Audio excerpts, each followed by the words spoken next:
Apektado na raw ang kita ng ilang namamasada sa tila walang frenong taas presyo sa langis mula nang pumasok ang 2024. Pabor kaya sila sa taas pasahe dahil dyan? Nakatutok si Joseph Moro. Alas 4 pa ng madaling araw, namamasada si Joven.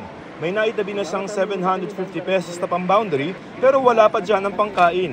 400 piso naman ang ginastos sa diesel na piso 50 sentimos ang iminahal ngayong araw, sabay ng iba pang produktong petrolyo. Yung ikot ko 600.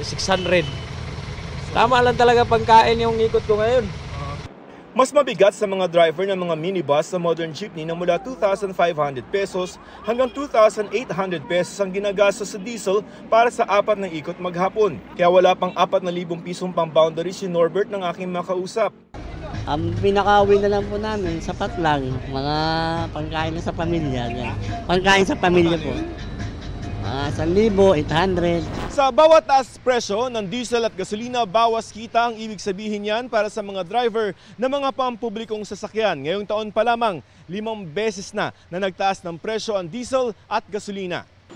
Sa pag-aaral ng GMA Integrated News Research sa datos ng Department of Energy, lampas 5 piso ang itinaas ng presyo ng gasolina simula Enero, lampas 4 na piso naman sa diesel. Kahit bitin ang kita, hindi nakikitang solusyon ng ilang nakausap kong driver ang taas pamasahe. Yung mga pasahero mo, hindi nga nakakabigay ng tama. Iba 13. Yung iba, binibigay 10, 12. Hirap din. Hirap din. Ang kailangan ang baba nila yung presyo ng krudo. Ayon sa Department of Energy, presyo sa world market ang dahilan ng tila walang prenong pagmahal ng krudo nitong nakaraang 5 linggo. Naramdaman daw kasi ang bantang bawas produksyon sa langis ng Organization of the Oil Exporting Countries o OPEC, bagaman pababa na raw muli ang presyo ng langis. Next week ho, may chance ho tayong makakuha ng pagbaba.